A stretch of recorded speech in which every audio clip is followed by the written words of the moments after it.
বিয়াদিক মাদিন ফিয়া হুকমুক, আপনার নির্দেশ আমার উপর কার্যকর হবেই হবে। আদলুন ফিয়া কাদাউক, আপনার ফয়সালা, যেই ফয়সালাই আপনি আমার জন্য করেন এটাই ইনসাফ। সুবহানাল্লাহ বলেন। আমরা আল্লাহর ফয়সালায় সন্তুষ্ট হতে চাই না। কত কমপ্লেইন, আল্লাহ তুমি এটা দিলা না, ওইটা পাইলাম না, ওইটা হইল না রে, এরকম অভিযোগ কমপ্লেইন আমাদের আছে না নাই? আর বিশ্বনবী বলতেন আদলুন ফিয়া কাদাউক, আল্লাহ আমার জন্য তোমার যেটা ফয়সালা এটাই সবচেয়ে শ্রেষ্ঠ ইনসাফ, এর চেয়ে ইনসাফ আর হতে পারে। এভাবে কায়েম মনোবাক্যে আল্লাহর কাছে বিশ্বনবী দোয়া করতেন। এরপরে বিশ্বনবী বললেন, আল্লাহ তোমার যত নাম আছে সব নামের ওসিলায় দোয়া করি, যে নাম তুমি আমাদেরকে জানিয়েছো, যে নাম তুমি আমাদেরকে জানাও নাই, যে নাম তুমি কোরআনে নাজিল করেছো, যে নাম নাজিল করো নাই, যে নাম শুধু নবীদেরকে জানিয়েছো। আর আল্লাহর এমন কিছু চমৎকার চমৎকার সুন্দর সুন্দর নাম আছে, এই নামগুলো রব্বুল আলামিন কাউকে জানাবে না। সুবহানাল্লাহ বলেন। আমরা তো 99 নাম জানি, 100 নাম জানি আল্লাহ, কিন্তু আল্লাহর এমনও কিছু নাম আছে যেগুলো আল্লাহ বিশ্বনবীরও জানায় নাই। এগুলো আল্লাহ ইলমুল গায়বে রেখে দিয়েছেন। দোয়ার সময় বলবেন, আল্লাহ তোমার যেই নামগুলো জানি, যেগুলো জানি না, যেগুলো কোরআনে আছে, যেগুলো নাই, যেগুলো নবীরে খাস ভাবে জানাইছো ওগুলোর উসিলায়, যেগুলো কোনোদিন জানাবাও না তোমার ওই নামের উসিলাও তোমার কাছে চাই।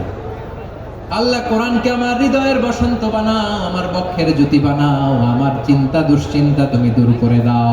বিশ্বনবী বললেন, এই কালিমাগুলো, এই বাক্যগুলো পড়ে যদি কেউ আল্লাহর কাছে ফরিয়াদ করে, তার হৃদয় থেকে দুশ্চিন্তা কাটিয়ে দিবে কে?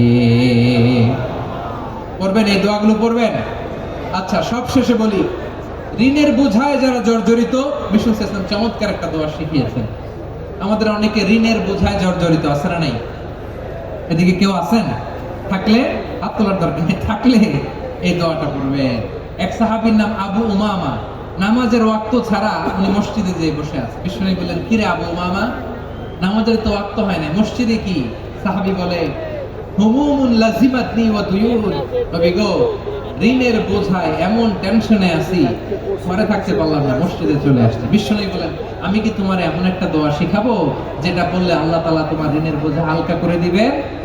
আবু উমামা বললেন, ইয়া রাসূলুল্লাহ, অবশ্যই শিখাবেন। বিশ্বনবী বললেন, তাহলে তুমি পড়বা, আল্লাহুম্মা ইন্নী আউযু বিকা মিনাল হাম্মি ওয়াল হাযান ওয়া আউযু বিকা মিনাল জুবনি ওয়াল বুখল ওয়া আউযু বিকা মিন গালাবাতিদ দাইনি ওয়া কাহরির রিজাল।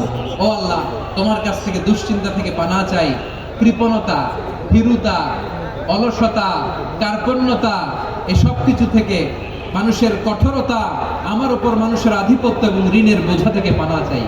এই দোয়াটা যখন বিশ্বনবী শিখাই দিলেন, আবু উমামা বারবার এই দোয়া পড়ো, আল্লাহুম্মা ইন্নী আউযু বিকা মিনাল হাম্মি ওয়াল হাযান ওয়া আউযু বিকা মিনাল আজজি ওয়াল কাসাল ওয়া আউযু বিকা মিনাল জুবনি ওয়াল বুখল ওয়া আউযু বিকা মিন গালাবাতিদ দাইনি ওয়া কাহরির রিজাল। আবু উমামা বলে, এই দোয়া আমি পড়তে লাগলাম আর পড়তে লাগলাম, কিছুদিন পরে দেখা গেল বিশ্বনবীর শেখানো এই দোয়ার বদৌলতে আল্লাহ তাআলা আমার সব ঋণ পরিশোধের ব্যবস্থা করে দিয়েছেন। পড়বেন, পড়বেন। আমার প্রিয় পটুয়াখালীর ভাইয়েরা, বিশ্বনবীর জামাতা সাইয়েদনা আলী রাদিয়াল্লাহু তাআলা আনহুর কাছে এক লোক এসে বলে, হে আলী, ঋণের বোঝায় আমি জর্জরিত, আমার কিছু অর্থ দিয়ে সাহায্য করো। সাইয়েদনা আলী রাদিয়াল্লাহু তাআলা আনহু বললেন, আমি কি তোমার এমন একটা দোয়া শিখাবো যেটা বিশ্বনবী আমাদের শিখিয়েছেন? এই দোয়া যদি তুমি পড়ো, লাউ